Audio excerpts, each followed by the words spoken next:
तेलंगाना के मेडचल मलकाजगिरी डिस्ट्रिक्ट में 77th Republic day celebration को शामीरपेट में वाक़ मेडचल डिस्ट्रिक्ट कलेक्ट्रेट प्रोमाइस में बड़े ही शानदार पैमाने पर मुनक़िद किया गया। इस मौके पर डिस्ट्रिक्ट कलेक्टर मानू चौधरी ने नेशनल फ्लैग होस्ट किया। अपने एड्रेस में कलेक्टर ने ऑफिसर से अपील की कि डिस्ट्रिक्ट को हर फील्ड में और आगे ले जाने और डेवलपमेंट वर्क्स को तेज करने के लिए मिलकर काम करें। रिपब्लिक डे के मौके पर बेस्ट परफॉर्मेंस दिखाने वाले एम्प्लॉयज़ को अप्रिशिएट सर्टिफिकेट्स भी दिए गए। इसके अलावा स्टूडेंट्स ने कल्चर प्रोग्राम से मौजूद मेहमानों को काफी मुतासिर किया। इस मौके पर मलकाजगिरी डीसीपी CS श्रीधर और एडिशनल कलेक्टर विजेंद्र रेड्डी भी शिरकत करते हुए नजर आए। आइए इसी रिपोर्ट हम आपको दिखाते हैं। देश 77వ గణతంత్ర దినోత్సవ వేడుకలకు ఇచ్చేసిన జిల్లా ప్రజలకు, విద్యార్థులకు, ప్రజాప్రతినిధులకు, అధికారులకు మరియు మీడియా ప్రతినిధులందరికీ గణతంత్ర దినోత్సవ శుభాకాంక్షలు।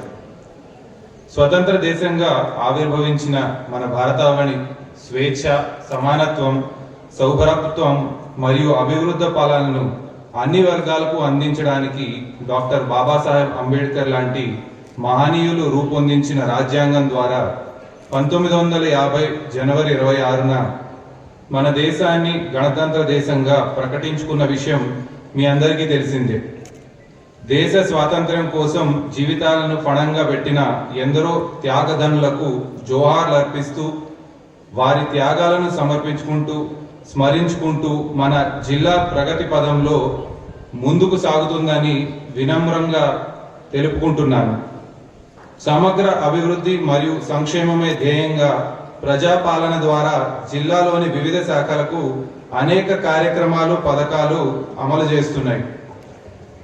వ్యవసాయ, ఉద్యాన మరియు పట్టు పరిశ్రమల శాఖ వ్యవసాయ అభివృద్ధికి, రైతుల సంక్షేమాన్ని మెరుగుపరచడానికి ప్రభుత్వం అనేక చర్యలు చేపడుతుంది। రైతు భరోసా ద్వారా వ్యవసాయ యోగ్యమైన భూములకు సంవత్సరానికి ఎకరానికి 12,000 రూపాయలు పెట్టుబడి సహాయాన్ని అర్హులైన రైతులందరికీ 2 విడతల్లో అందజేయడం జరుగుతుంది। జిల్లాలోని 24,973 మంది రైతులకు 23,49,00,000 రూపాయలు పెట్టుబడి సహాయాన్ని అందించడం జరిగింది। రైతు బీమా పథకం ద్వారా ఈ సంవత్సరం 23 మంది చనిపోయిన రైతుల కుటుంబాలకు 5 లక్షల రూపాయలు చొప్పున మొత్తం 1,15,00,000 రూపాయలు నేరుగా వారి కుటుంబ సభ్యుల బ్యాంకు ఖాతాల్లో జమ చేయడం జరిగింది। వ్యవసాయ పనులకు అయ్యే ఖర్చులు తగ్గించేందుకు వ్యవసాయ యాంత్రీకరణ పథకం ద్వారా అర్హులైన రైతులకు సబ్సిడీ ధరకే ఆధునిక యంత్రాలు పంపిణీ చేయబడుతున్నాయి। ఈ సంవత్సరం జిల్లాలోని 7,767 ఎకరాల్లో ఉద్యాన పంటలు సాగు విస్తరించింది।